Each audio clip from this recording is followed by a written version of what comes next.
Well,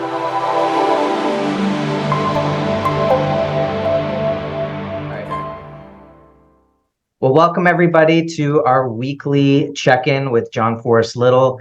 Jerry Cry is joining us as well. Jon, how you doing? Hey, it's good to be here. I'm doing fine. I mean, when I don't listen to people lie on TV or read any mainstream press like or Bloomberg or whatever, I'm doing great. Did some landscaping.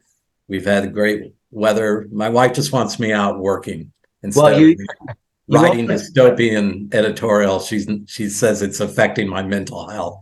But anyway, how are y'all doing? well, you did some digging on the weekend, right? We're recording this on a Monday, which Yeah. which is new for us. It's definitely a different thing to do this on a Monday versus kind of at the end of the week when sort of you're watching news develop.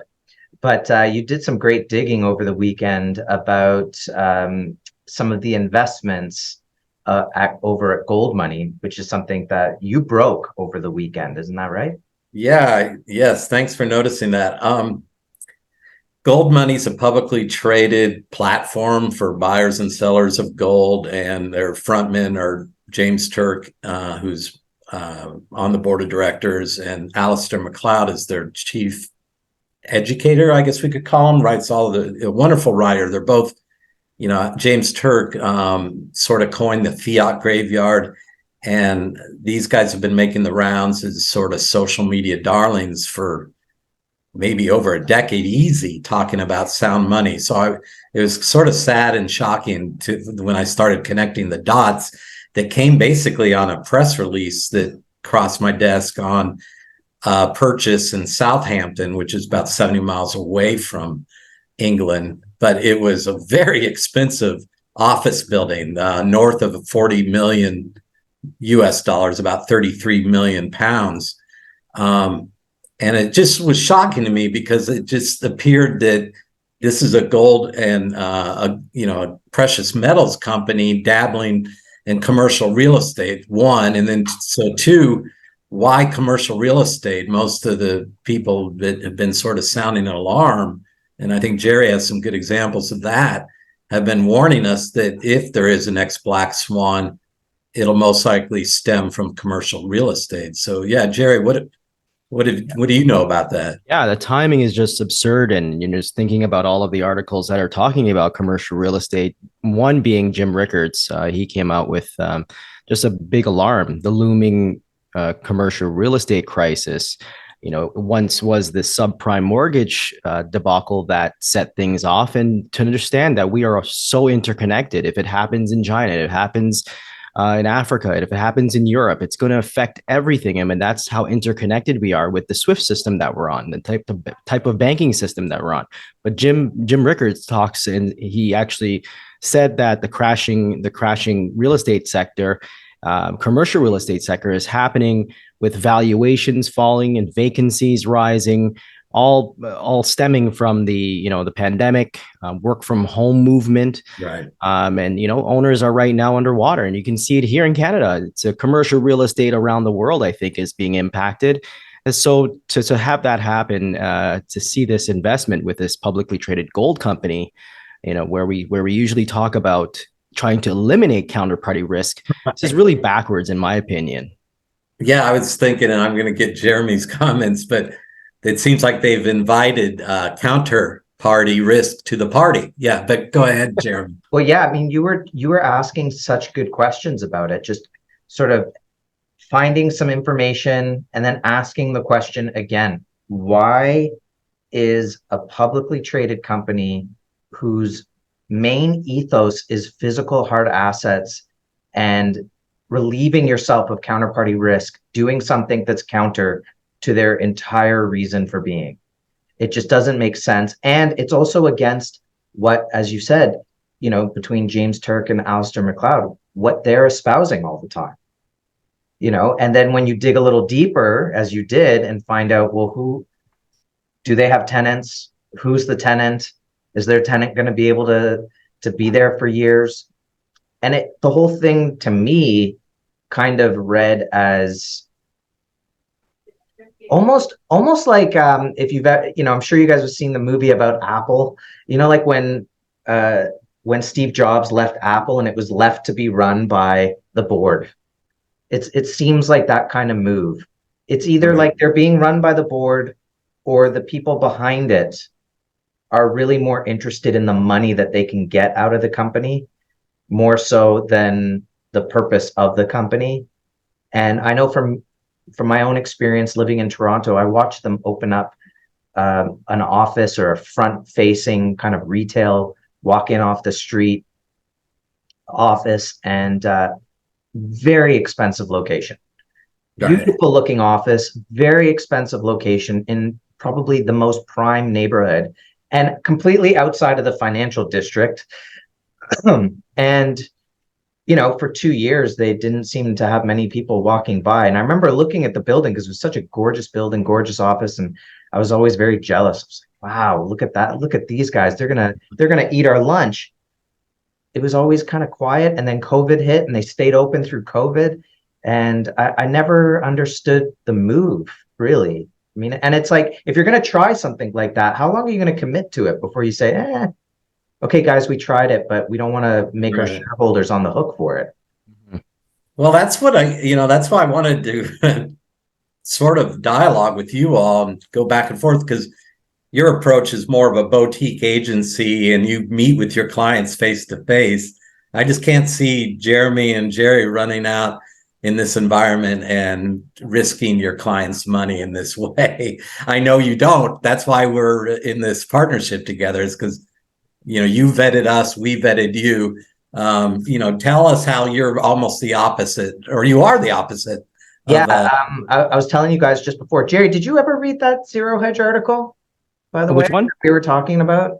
Probably. Okay. So several years back, there was an article written, and I felt they were actually in some ways unfair to gold money, but nonetheless, the whole point of the article was that some gentleman who was invested with gold money decided, you know what, I want to take delivery of my 5,000 ounces.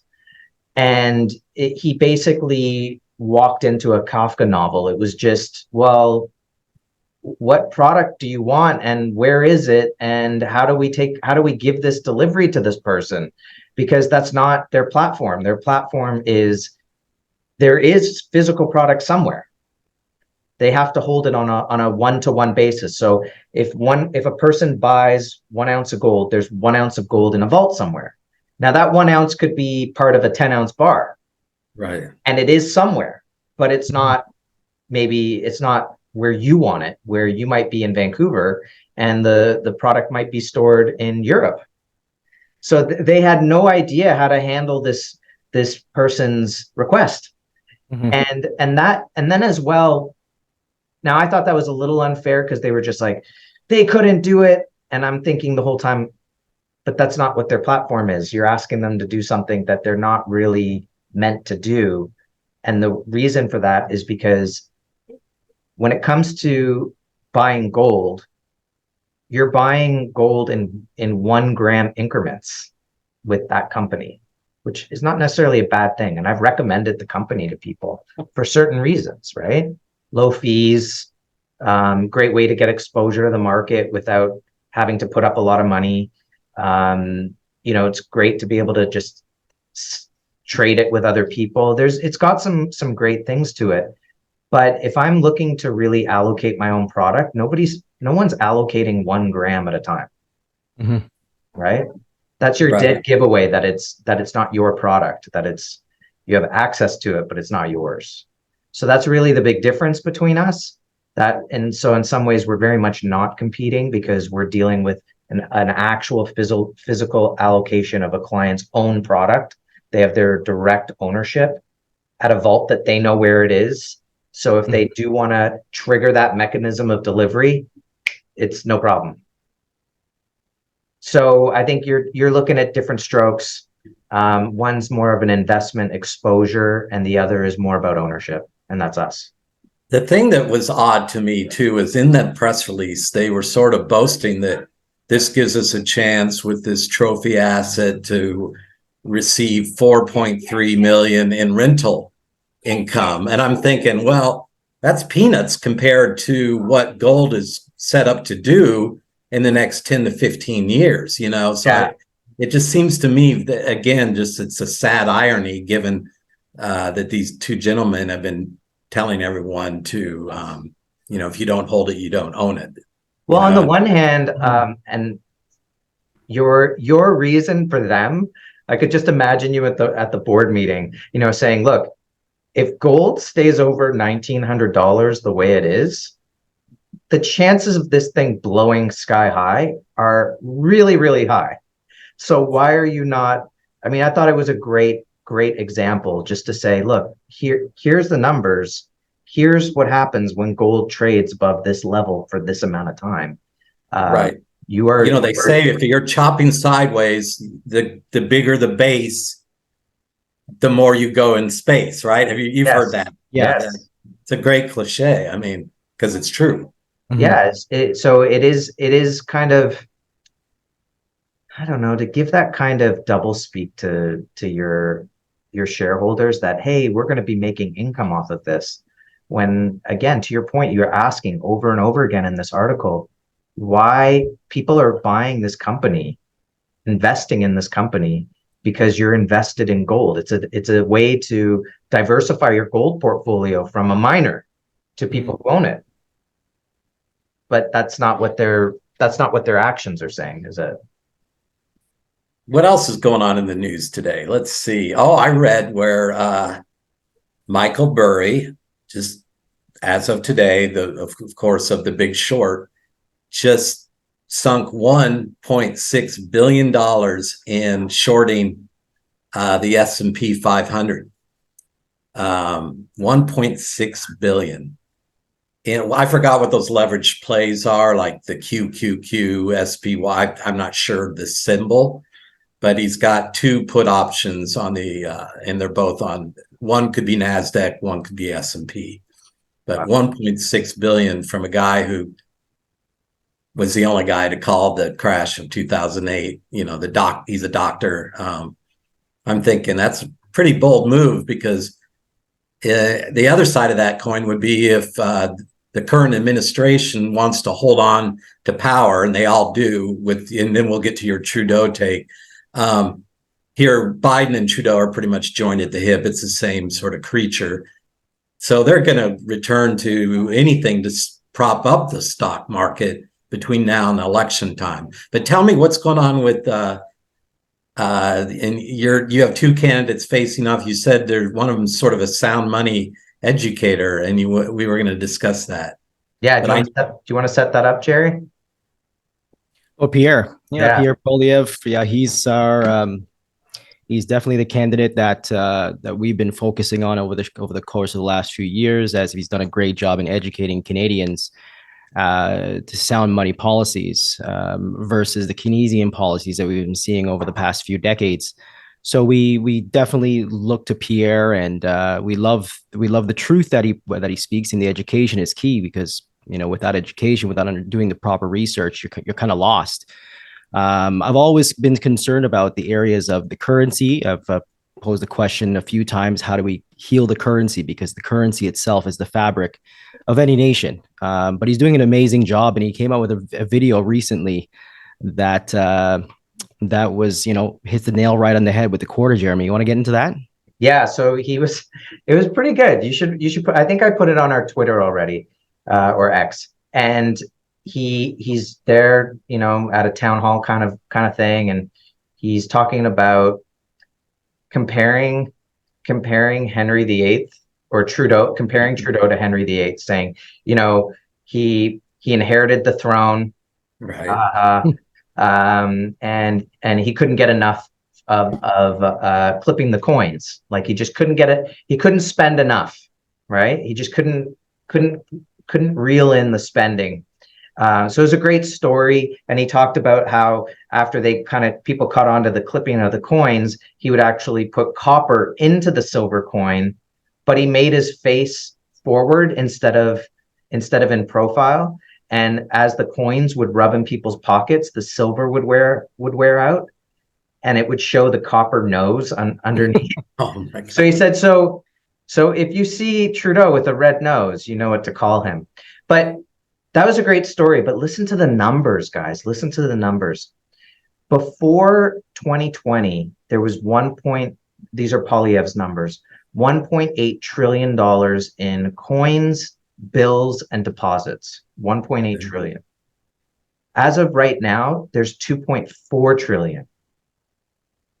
So that's a $600 billion difference, basically a 32% increase in the money supply with only a 4% gain in production.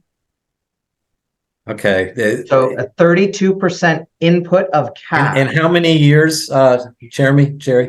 That's 3 years. Okay. So he comes up in 2024 too? Yeah. Well, we'll see. We'll see when it falls apart. But the fact is just that kind of shows you, he's doing it to demonstrate Trudeau's failures, but it's also a demonstration of the Keynesian economic failure, that you reach a point where you just can't get the output from the amount of input that you put in. You've increased the money supply 10 times faster than the economy has expanded, and now everyone's paying almost 10 times as much for stuff, or in some cases 10 times as much. If that. It's unbelievable. And the problem with this type of policy, within the first 3 years, you just expanded the money that's in circulation over a 600 billion in the last 3 years. You'll have to almost double or triple that amount to continue that type of expansion with your GDP, which is, again, that is going to be devastating for Canada for the next decade if this is the type of policy that we want to have. And this is the reason why Canadians are just unsubscribing. They've totally unsubscribed to ultra loose monetary policy, and they're waking up to sound monetary policy. And as Jim Rickards, going back to that article, he talks about, it's just a matter of when people say, I want my money back, and they want to unsubscribe. They want to take their money out of the banking system. They want to take their money out of currency systems. And this is the whole point about, gold being the wealth insurance. It's totally decoupled from, currencies, financial institutions, policies, even like board members making these foolish mistakes. People are unsubscribing at a very fast pace. And, with a little bit of research, we understand that, you come to learn that repatriation and taking your money back ultimately is the last resort when people lose credibility and they lose trust. You just don't get that back very easily, can we? So then, then it's almost, you were talking about Biden and Trudeau being part, where did the money go? Like, did it somehow make its way into the stock markets to push up the stock markets? But it's not making its way into Canadians' pocketbooks. I mean, they didn't, as my dad always says, they haven't even put a spade in the ground. Right. That's true. Yeah. Well, in our case, it's been laundered through Ukraine, but or we have this omnibus spending spree. It was called, was 1.75 trillion. It was the world record vote that just occurred within the last 6 months. And then there was the Inflation Reduction Act, they called it, which was more spending. So it's always going to be an excuse, disease protocol, Black Swan, gender training for the military. I mean, anything that you can think of to. And then now you look at these interest rates, right? They've raised the interest rates. In Canada, you hear a lot of people worried about their variable rate mortgage. Some people are, looking for ways to lock in people who are going to turn over on their have to renew.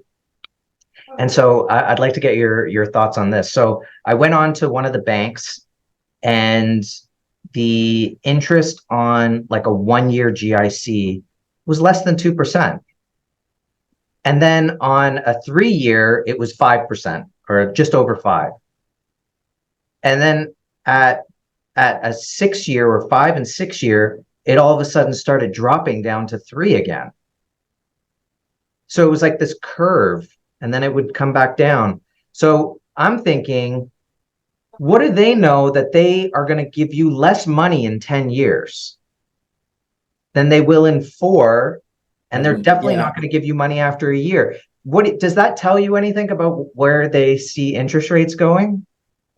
I've never heard of that, actually. I know here they're trying to get people in, like you open a new account. Here they call them CDs, like a certificate of deposit, and the minimum term's usually Yeah, same thing. 6. Pardon me? Same thing as a GIC here. Okay, good. There are some now that'll do 4.5 but it's, you got to have quite a bit of money at minimum. And it's for new clients. So people are just now that's the problem, is then people pull the money out. That's sort of what left this Silicon Valley Bank exposed. Right. Mm-hmm. People started a run on the bank to buy US treasuries. And now Japan's basically saying, well, if the Fed fund rate's at 5.5, we'll just raise the yield in Japan to 6.5.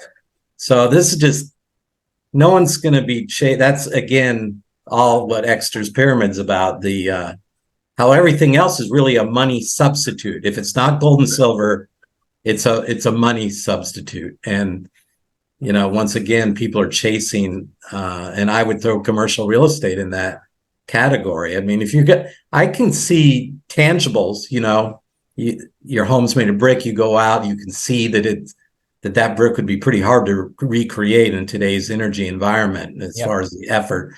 But when you look at these, the vacancy rates in commercial real estate and all the things Jerry just talked about, with vacancy rates rising due to hybrid work schedules, because of what we're doing now, we are working. Some would argue we're not, but we are. Oh, we're working. We're working to tell our viewers that, in the States, you should work with a boutique agency. And if you're in Canada, that's why we're endorsing Guildhall and no one else.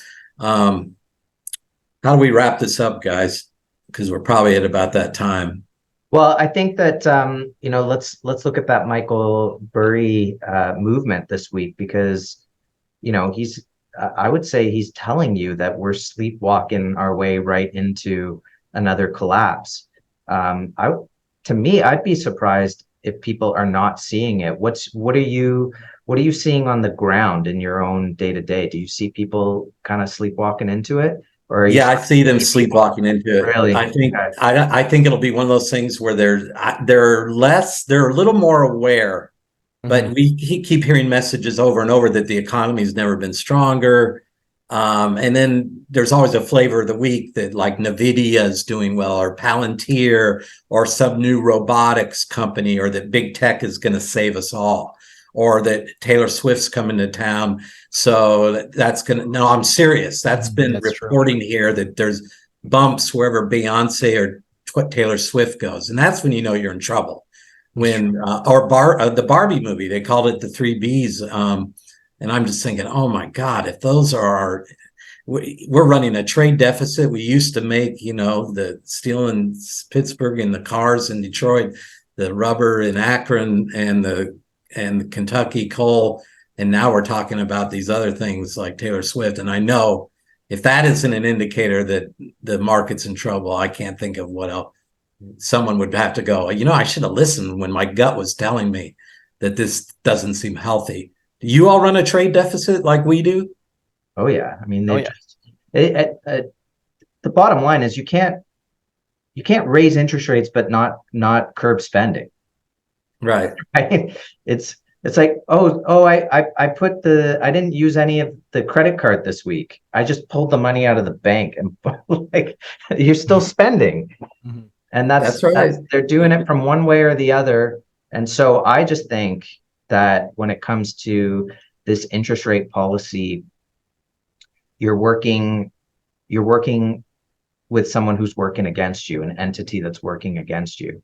So just like, I'm going to give benefit to the Fed here and say, just like James Turk and Alistair McLeod might be working for the benefit of people, their actual company is perhaps making a very big mistake. And we could say, even if we believed, and I know nobody here believes it, but even if we believed that the intentions of the central banks are good here, they have an entity that's working against them. And so who am I to argue with Michael Burry? Jerry, last thoughts? You can't argue with the guy. I mean, we need a guy like that to wake people up. Everyone knows who he is, and over the past 2-3 weeks, we've been hearing about overvaluation, stock levels, the stock, price per earnings, price per share, price to price per book ratios are just through the roof. But still, people are not doing anything about it. They're not taking any money off the table. Maybe with a headline, coming from Michael Burry, people will definitely start reevaluating their portfolios and seeing, hey, am I overweight in stocks? Should I get out? And yeah, the extras pyramid is there, the inverted pyramid. All of that frothy money has to go somewhere, and when it lands into gold and silver, we're going to be seeing the valuations in gold and silver rise exponentially. There's too much of that money frothing around. The derivatives market's going to go. It's what did Warren Buffett call it? He called that the financial weapon of mass destruction. And when those monies start flowing into gold and silver, this is going to be epic run for metals. So for gold money to miss that boat, I mean, goodness, they kind of rewrote their prospectus almost like the GLD SLV. You're just rewriting your goals as a company. And that's the whole important thing with Guildhall. We don't offer, we're not in debt, we don't borrow. It's all about eliminating counterparties for our clients, and that's what it's about. Our clients want to ensure that they have somewhere safe to put their money, and then they can take delivery, because when you want it in your hands, you can get it. And that's the whole point. Do your research, understand why countries repatriate their gold in the first place, and look at those countries who could not get their gold. This is a massive mistake, and we here at Guildhall help people to avoid those mistakes.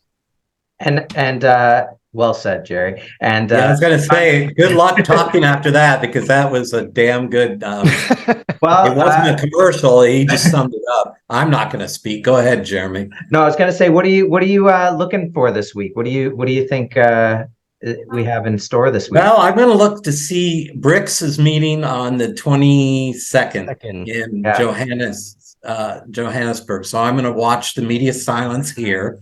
Okay. And then, it'll be deafening. That's the main thing I'll be looking for. Yeah. Sounds good. Right now we're watching the price of silver and gold. They kind of really tested this morning. But then they started bouncing back. So for me, it's going to be just monitoring that progress throughout the week and seeing if that was in fact the bottom for this week. So I think it'll be. Yeah. When it dips, it's on sale, and when you can't lose. It's one of the best.